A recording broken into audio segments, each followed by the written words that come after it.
All right guys, welcome to Road America. This is a very historic track and a lot of people think this is the premier track in North America. It is a 4.04 mile, 14 corner track. And if you do the math, that is a lot of straightaways. And that's kind of why I don't really like this track. Now, let's take a lap.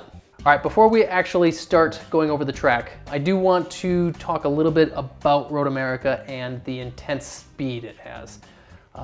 It's not a very technical track. As you can see, most of these corners aren't really flowing with each other. It's just a corner straight. So many of the corners are very separated, which takes away a little bit of the technicality part of it. But this track being as fast as it is, it can be very nerve-wracking to drive and require a lot of very high-speed confidence. And when I say that, a lot of times it's hard to do something that maybe is simple at low speed, but when you multiply that speed times 3 or 4, it gets very challenging and very, very difficult to be smooth at 130 miles an hour. The littlest bit of movement at 130 miles an hour can make a very significant change. You turning that steering wheel 5 degrees at 20 miles an hour doesn't do that much, but doing it at 120 miles an hour will make a significant change. So being very smooth and calm at 150 miles an hour can be quite challenging. And that's what this track is all about. It is all about speed. Okay, Road America. We are going to run the Road America full track with the kink. In the video, you are going to see we are running the motorcycle loop. It was during the 2019 One Lap of America, and they chose to run the motorcycle loop just to keep things a little safe. But we're gonna do the kink, which is probably the most dangerous point on track, maybe in the US. Okay, coming down the front straight here, very long straight. This is about a 1 mile long straight, and you're already coming out of the last corner with some speed. So, as you probably figure out, you're traveling well into the triple digits. Some cars will be easily in the 150, 160 mile per hour range. Turn 1 is pretty quick. Coming up to it, it comes up very fast, and most will overbrake for turn 1. But you can take turn 1 quite fast, like in the 70, 80 mile an hour range for most cars, depending on grip level. Lots of curbing on the exit of 1 that you can use, but most cars will rattle apart. I have found that if you like to run all of these curbings around the track, you're probably gonna have some loose bolts and stuff's gonna fall off the car. So I try to keep the car off most of the curbing. So coming down through 2, this isn't even a corner, not sure why it has a number. Corner 3, pretty late brake, turn in, late apex, nothing too tricky there. Just trying to get that exit speed out of 3. Coming down another long straight. Turn 4 is really not much of a corner.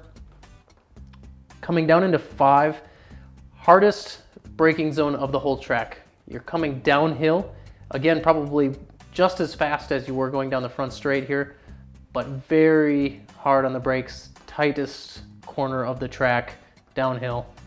Don't overdo it there. You can hit the curbing a little bit on 5 on the apex, but on the outside of 5, again, very harsh curbs. Try to stay off those. Coming up 5 into 6, you're coming uphill here, very blind. You will be braking right before you crest that top of turn 6. If you brake too late, your cars are gonna get very light and you're gonna lose a lot of that grip and end up way out here. So start with braking a little earlier coming into 6, and then take 6. Pretty average corner there once you crest the top of the hill there. Coming out of 7 into 7, more of a kink. In most cars, unless you have a lot of power, you're just gonna be slightly lifting off throttle, turning in as smooth as you can, and then back on it down into 8. 8's slightly downhill, but your typical late brake, late apex coming out of 8. Again, curbing out on the outside of 8 gets rough. I'd recommend staying off there. Coming into 9, this is the carousel. You will typically, a couple lines you can come through the carousel with. I like to keep it tight and try to get your maximum speed at the limit of grip, of course, coming into 9 here, as tight as you can, and letting the car maybe drift out maybe a car length around mid carousel, and looking up track here at your actual apex point, there's some curbing there on the right there. So try to get everything you can to get that exit speed out of 10. And this is where you would typically, or we in the video will take the motorcycle loop. So it'll be just a hard brake there and try to make that little loop. But coming down into 11, the kink, most dangerous spot on the track, and this will vary greatly depending on how much power you have, but it's going to be a slight lift, maybe even a little brake. Hold your breath, get through 11, walls on both sides. Try not to look at those walls. Look ahead where you want the car to be, and then slowly get back on throttle. Down through 11A, again, not really a corner. This should be flat, no problem. Canada corner, very hard on the brakes. This is probably the second or third fastest point of the track, so you're going to be using a lot of brakes. And don't overshoot it. There's a lot of curbing on the outside of 12. So just get on your late brakes, turn it in, trying to get back on throttle without getting too far off track into some of those intense curbs. Get back over to the right as you start coming up the hill. 13's a little blind coming over the hill, so you have to start picking up some reference points from what you can see coming into 13. But you're gonna come up that hill, carrying speed and maybe needing to actually use some of this little track over here. I find that pretty helpful as you're coming up 13 to use some of this little access road. And then coming into 14, you're kind of braking as you're crossing the track back over to the left side here and doing everything you can to get that exit speed out of 14 to come back down the long straight. We are in a 2006 Honda S2000. This isn't your normal S2000. This is a supercharged K-Swap S2000 that Alex and I ran on One Lap of America last year. In this video, we are going to start from a dead stop. This is how One Lap works. It's a combination of 3 full flying laps, starting from a dead stop and doing all 3 laps. It's not your best lap of the 3. It is a combination of all of them. So I will say in this video, Alex is driving a little more on the conservative side, trying to keep the car on track because everything counts. And at this point in one lap, we probably still had 3-some thousand miles to travel yet. So not the most aggressive driving style. So yeah, let's take a lap. All right, so he is pulling up to the starting line. They just sent a few other cars out. They try to space the cars so you don't hit traffic here. So when the green flag drops, Alex is going to take off and drag race down the front straight. This would typically be your fastest braking point on the track with speeds usually in a car like this, 160 some miles an hour. But being the first lap, he doesn't have to brake too early. This is actually a pretty fast turn. You can hold some speed through here, come out, hit some of those rumble strips if you need to. Don't get too crazy. It is very bumpy out there. Coming in down into corner 3. Make sure you get the late apex there. Get the run out. These straights are long, so extracting all of the exit speed is very crucial. And this is actually probably one of the fastest points on the track because you're kind of coming downhill. It's definitely one of the hardest braking zones. So use those braking points as reference. Hard on the brakes, making your way back over to the right. It's a very tight corner. And a little overdoes it there. Coming up this blind hill. Brake right as he crests the top right before. Turn in and get back on it. Coming into 7 here is more of a kink. You might require a lift depending on how much power and grip you have. But right back on it. Coming down into 8. Pretty typical corner, your late apex. Use some of those rumble strips if you need, but they get pretty rough again. Now, coming into the long carousel.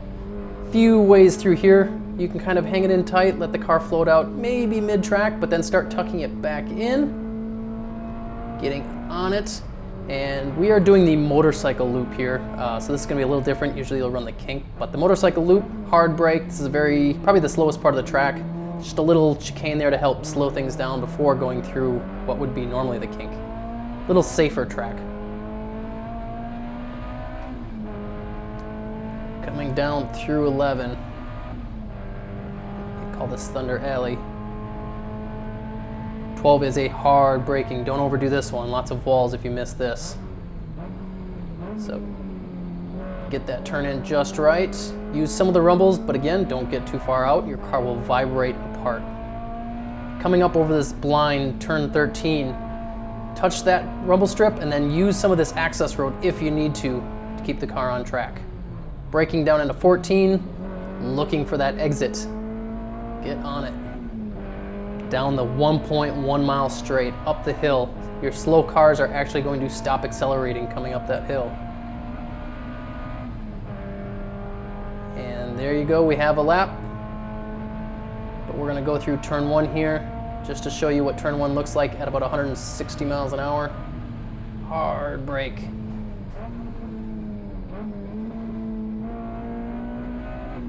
All right, the track scores for Road America. I know I'm gonna get probably flamed for this one, but fun factor, 3. Like I said, it's not the most fun track. Lots of straightaways. So unless you've got a 900 horsepower car or something with a lot of power, those straightaways can definitely get a little boring. I did a endurance race there once with a 1980 some BMW, maybe made 150 horse. You get bored after 2 hours going down those straights. Like you're literally looking all over the place and looking for something, to happen. Someone to trip that's walking over the bridge or something. It's a very boring track. So score of 3. The risk factor, this very risky track, and for only being a score of 3 for fun, very high risk, so 9 out of 10 for risk, just because this is a fast track. With being a 4-mile track, lap times averaging between 2.5 to 3 minutes, your average speeds are definitely near triple digits. And there's definitely corners where you can hit some concrete walls that are probably life-threatening, so very high risk. Technicality, this track has some technical corners. I'm gonna give it a 6 out of 10. Some blind stuff in there. Again, being high speed, you really need to know how to get the car set up just right to take advantage of those high speed corners. So 6 out of 10. My personal score of Road America, and I am ready to take all the hate for this score, but I give it a 4 out of 10.